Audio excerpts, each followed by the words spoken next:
views and opinions expressed in this program are those of the participants and do not necessarily reflect the views of BronxNet or the program underwriters.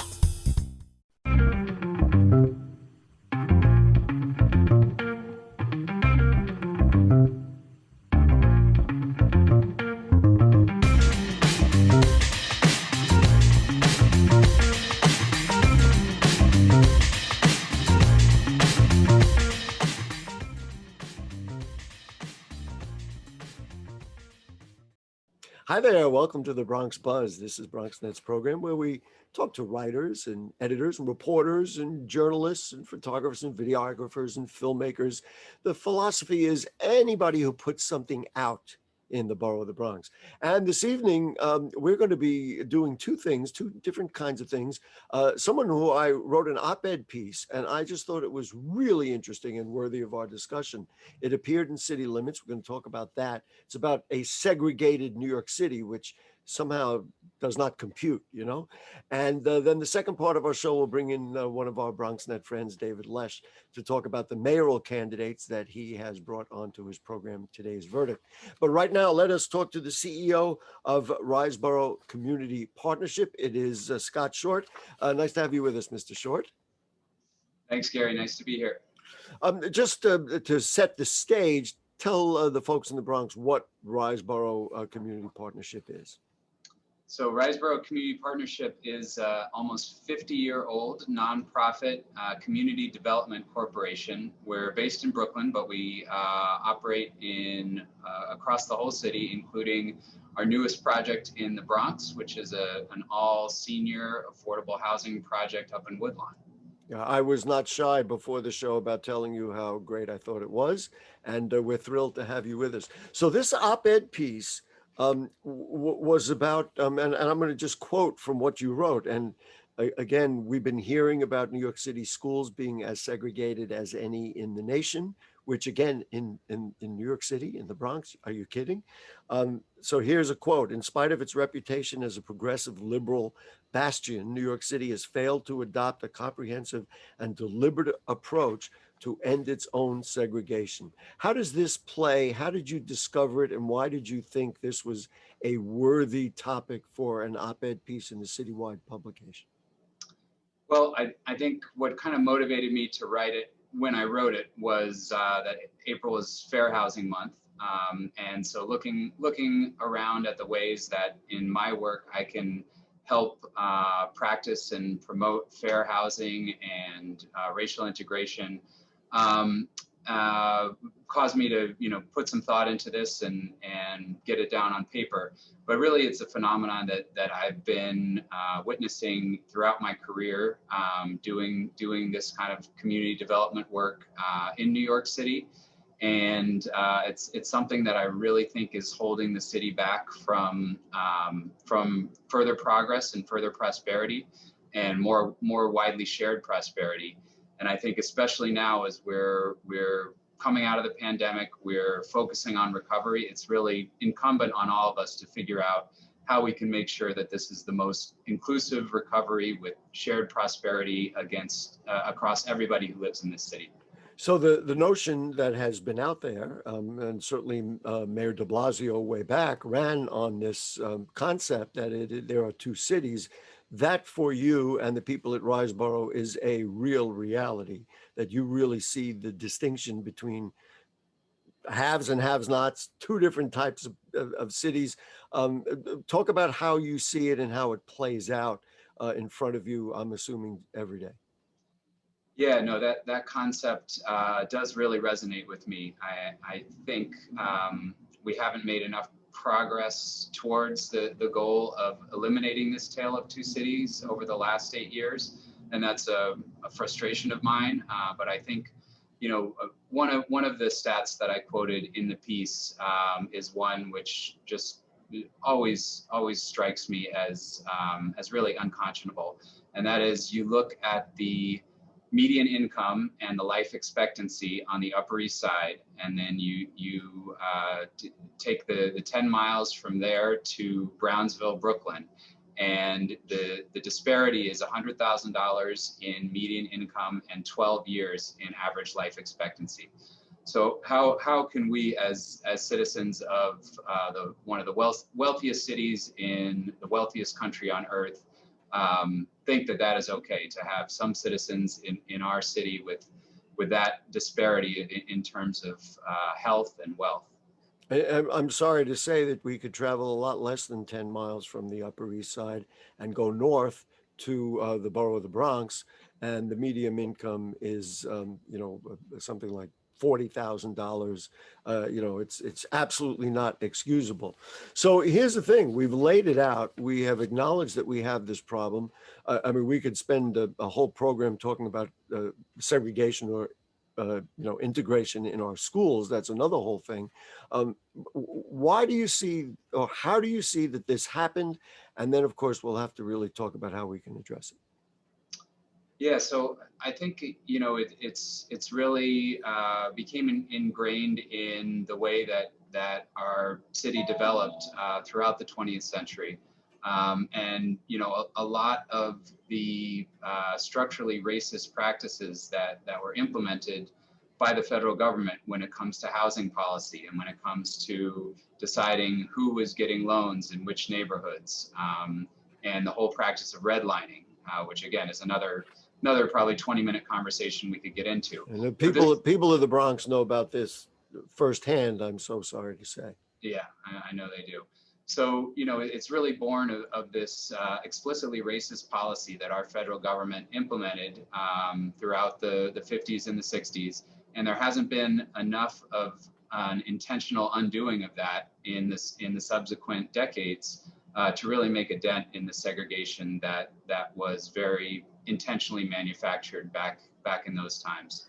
So is this a legislative thing? And I'll give you an example of how it might work. That, for any new housing that's developed, a percentage is set aside for affordable. And then, of course, the definition of affordable has to be clear, because sometimes they say it's affordable and you're looking at $2,500 for a studio. That's not affordable for the people we want to make it affordable for.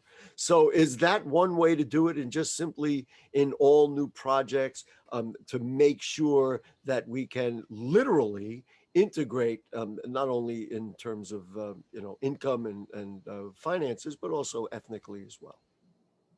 I think that's one solution that I could definitely get behind. I think that to build and develop housing in this city is a privilege. It's not a right.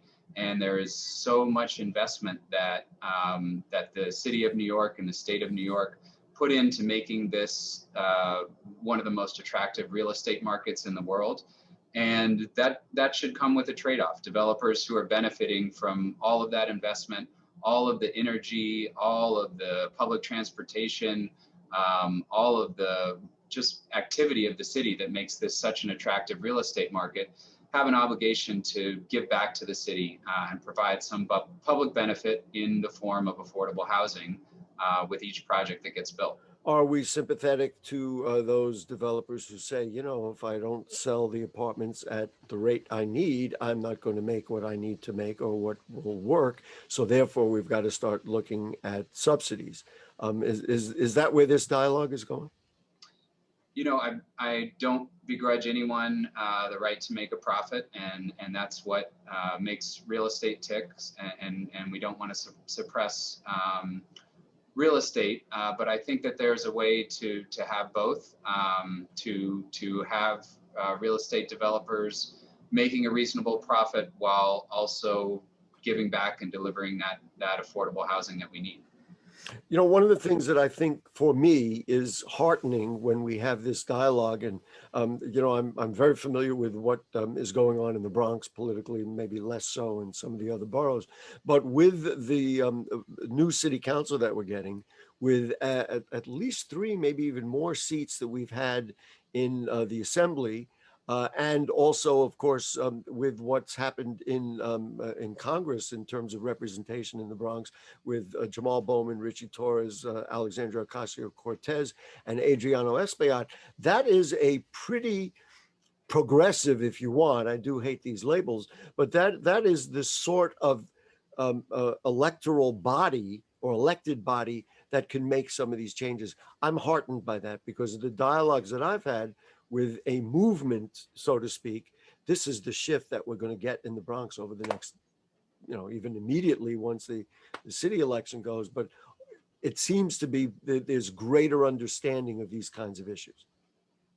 Yeah, I agree. I think it's very, very heartening, not only in terms of the progressive ideals of those representatives, but in terms of their personal stories and their charisma and their ability to lead. I think we have a very bright future for congressional delegation in the Bronx. All right. Well, then we're going to, we'll keep looking up rather than down. Talk to me about the difficulties of a not-for-profit that wants to build housing and wants to do the right thing and wants to integrate. Is it a struggle? For example, let's see, you were built something in Woodlawn, that's Community Board 12. You had to deal with that, had to deal with the elected representatives there. Is it a struggle right now for not-for-profits like you? And we've got many of them in the Bronx that want to do this kind of development. Yeah, development in New York City is never easy. And sorry for laughing. No.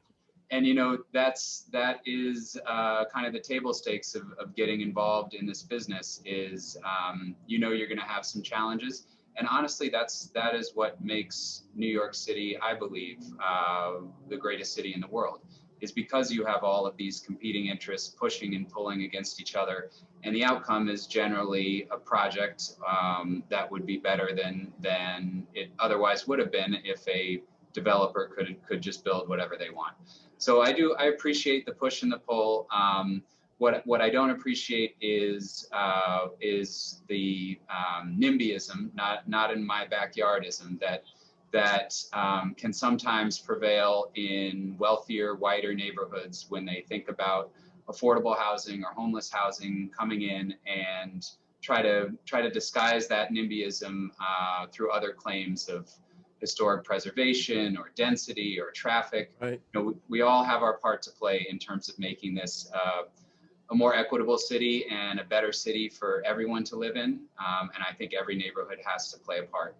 I'm going to just maybe help conclude this by saying I see it every day. The immigrant families that are here, the people who really have suffered and have a stake in our communities.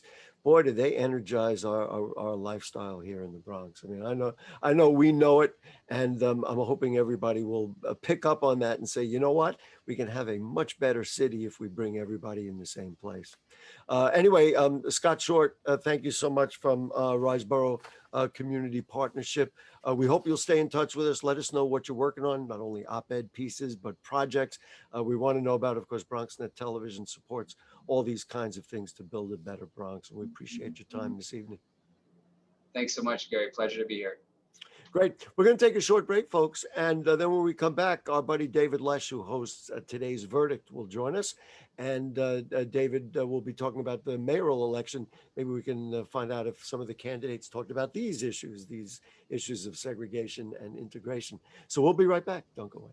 This year, New York City began using ranked choice voting in primary and special elections for local offices, such as mayor, public advocate, comptroller, borough president, and city council. Ranked choice voting means that voters can rank up to 5 candidates in order of preference, instead of casting a vote for just one. You can still vote for just one candidate if you prefer. So, how will your ballot look? Your ballot will look the same as always, except now there will be a checkbox with ranking numbers depending on how many candidates there are in a race. So how does it work? If your first choice gets over 50% of votes, they automatically win the race. If none of the candidates get more than 50% of votes on the first round, then the candidate with the least amount of votes gets eliminated, and the votes get recounted again in a second round of counting. Here's an example. Let's rank colors. I like blue the most, so I'm marking it 1. I like purple 2nd, green 3rd, and orange 4th. Okay, my votes are in. Now other votes are counted and the results are as follows. Blue earned 36%, purple earned 27%, green earned 19%, and orange earned 18%. As you can see, none of these colors earned more than 50% of the votes. So the one with the smallest amount of votes gets eliminated. Voters who chose orange as their first choice now have their votes distributed to their second choice. This continues until a candidate receives 50% of the votes and becomes the official winner of the race. That's it. That's ranked choice voting. Ready? Let's vote.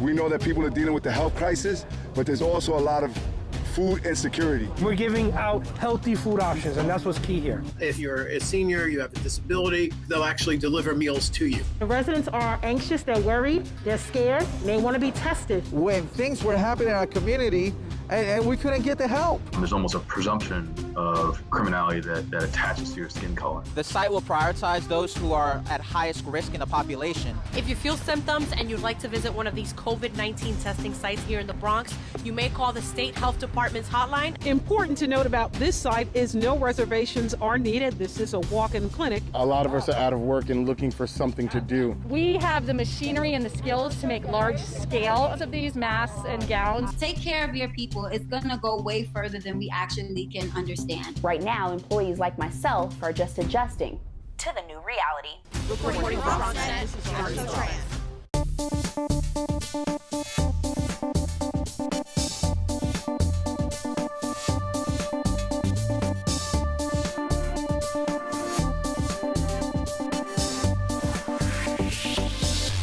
If you're struggling to afford your internet bills during the pandemic, there's a temporary government program that may be able to help. It's called the Emergency Broadband Benefit, and it provides up to $50 monthly discount on your broadband bill to qualifying households. Find more information about the program, including if you qualify and how to enroll at fcc.gov/broadbandbenefit, or call toll-free at 833-511-0311. That's 833-511-0311. Okay, back with you on the Bronx Buzz. I am thrilled because my friend and colleague and somebody I look up to and ask for advice all the time is David Lesch, the host of BronxNet's Today's Verdict, and of course with leschlaw.com. Nice to have you with us, Dave. Yes, you know, Gary, most people don't know. I started with you. I started on your show, and you gave me the chance to give some legal tips to the community. And if it wasn't for you, all right, I wouldn't be talking to stuff like this. So now you can ask me advice anytime. But now my life is filled with regret. No, I'm joking. Anyway, what really was interesting to me, and you have not done this kind of thing before because Bronx Talk has done all the interviews with candidates, but there was so much going on, and I know you were personally inspired by it. Talk about the candidates you've had on and what it was like to do these kinds of political interviews for the first time. Well, as you know, Gary, I'm a trained attorney, trial attorney. And when I got into the broadcasting stuff, just for fun and for pro bono work, it was really based on my love of the law. So I had other attorneys on, I've had judges on, I've had professors on, and I've really been able to delve into certain issues in terms of the legal field, which I so really enjoy. But with the pandemic, you got a chance to be able to get some guests on a show that you normally would not be able to because they have more time, they're home, you're home. So we started to reach out. Let me just interject. The Zoom makes, a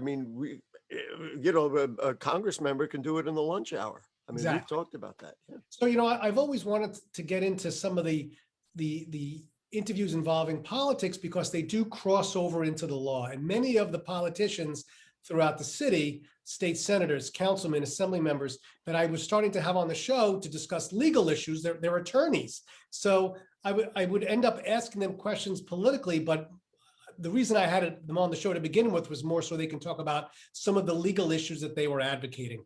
But as we moved into, the candidates for mayor, we started to reach out and sure enough, we got a response. And once we got one response, and we put one person on, then the other person wanted to come on. And when you have about 12 to 13 minutes to speak to a candidate, it's very much like myself talking to you right now. There's just the two of us. There's nobody else.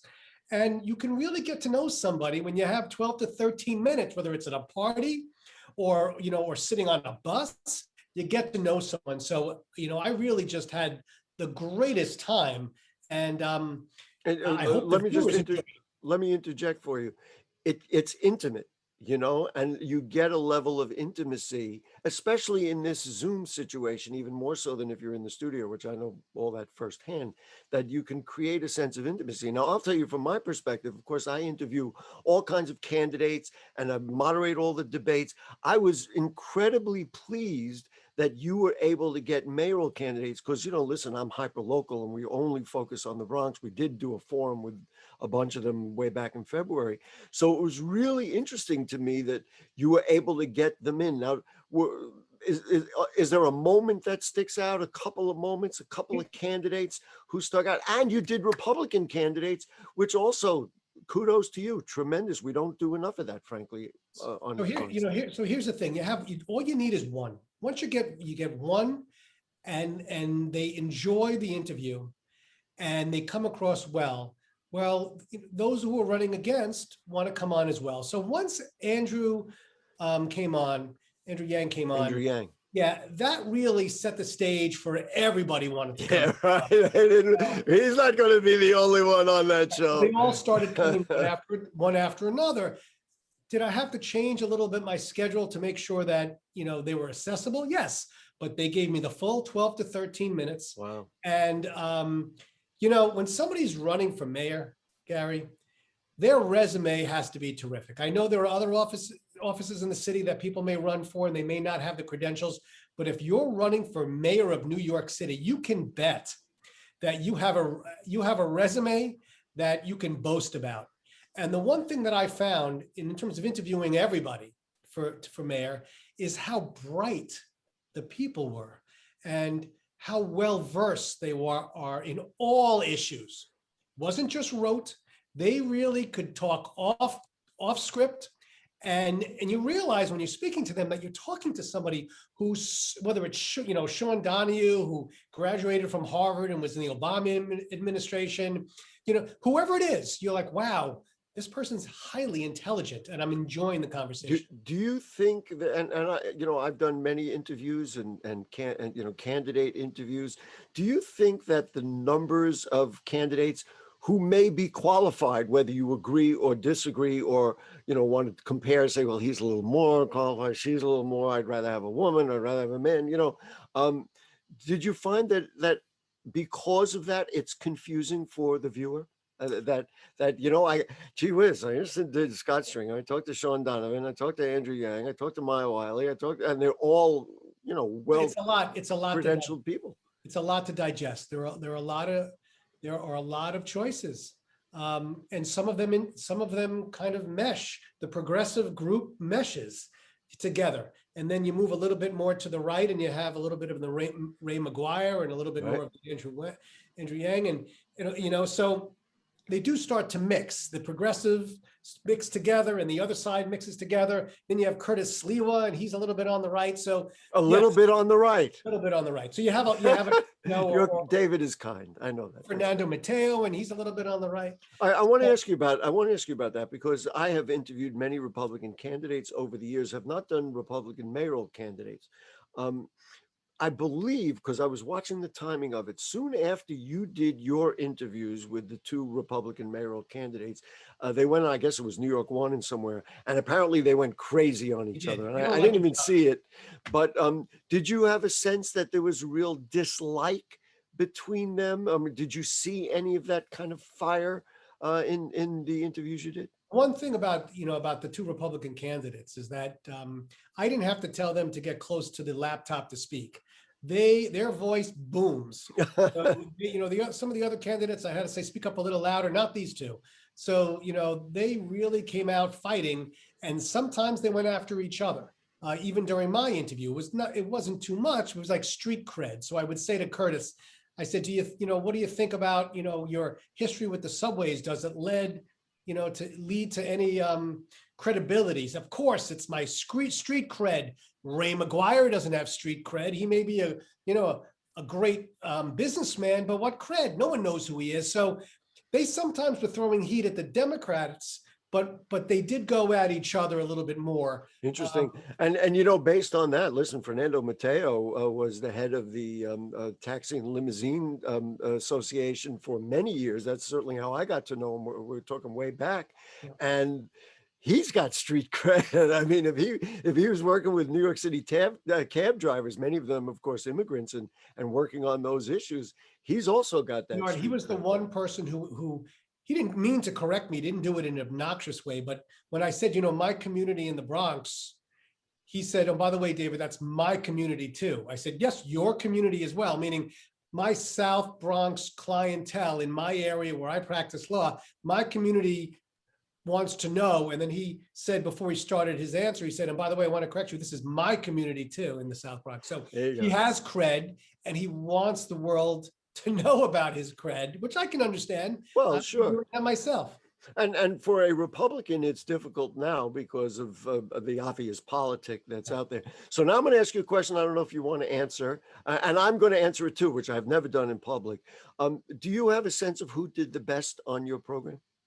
Yes. And I'm going to answer. We did a forum back in February with, I think, 8 of the mayoral candidates. So I'll also admit who I think did the best and communicated to Bronx people the best. So go ahead, you first. I personally think that Ray McGuire did the best interview. He came across as genuine. He was patient. He was extremely intelligent. And he seemed to hit all the issues in such a way that you really wanted to listen to him. He was a little captivating, I have to say. I think he was well prepared. He's got real plans, like stuff that he's really laid out. This is how I'm going to do it, agree or disagree. But that's what I thought. I thought Scott Stringer, he's a really nice guy. I don't know if he came across as somebody that was like, he was going to wow me, and he didn't. Yet Maya Wiley, she wowed me. She came out with, she had a really strong personality. I was also very partial to Sean Donovan. I just like his demeanor. He was friendly. He was bright. So, but I think if I had to take them all, Ray McGuire came off very strong for me. A lot of what you said, I should say, a lot of what you said is the same thing that I saw on the forum. By the way, I had a discussion with BronxNet. They're going to be replaying some of these during the next couple of weeks because I think they're very useful.